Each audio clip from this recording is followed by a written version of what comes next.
In today's video, I'm going to teach you how to hide your online status on WhatsApp Web. This is a great feature if you want some privacy while using the app on your computer. Maybe you don't want everyone to know when you're online, or perhaps you just prefer a bit of privacy. Whatever your reasoning, I'll guide you through these simple steps to control your online visibility. First and foremost, you'll need to open WhatsApp Web in your browser. If you're not already familiar with WhatsApp Web, it's the web-based extension of the WhatsApp app that you use on your phone. You can easily access it by navigating to the WhatsApp website and following the prompts to connect your phone. Once you're logged in, direct your attention to the bottom left corner of your screen. There, you'll find a gear icon that functions as the gateway to your settings menu. Go ahead and click on that icon to bring up the settings options. Within the settings menu, you'll want to locate and select the privacy option.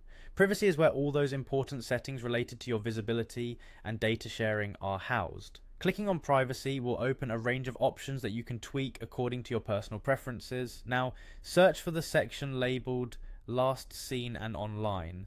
Clicking here will display a variety of choices for you to manage who can see your online status. It's here that you regain control over your digital privacy and presence. Let's quickly walk through the choices you have. First up, there's the Everyone option. Selecting this means all WhatsApp users can see when you're online.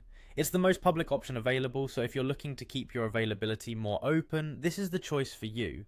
If you're looking for a bit more discretion, you might prefer the My Contacts setting. This allows only people who are already in your contact list to see when you're active. Building on that, you have My Contacts Accept. This choice offers an additional layer of control, letting you specify which contacts can't see your online status. Perfect for when there are only a few people you wish to exclude. Finally, for maximum privacy, you can select Nobody. With this setting, no one will have visibility of when you're online, giving you full control over your privacy. After adjusting these settings, it's important to scroll down to the section labeled Who can see me when I'm online.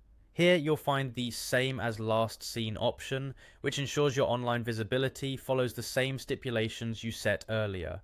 This synchronizes your visibility settings, maintaining your privacy preference consistently. And there you have it. By following these steps, you can ensure you're controlling who can see your online status on WhatsApp Web, tailoring your privacy level exactly as you like. I hope you found this guide easy to follow and helpful.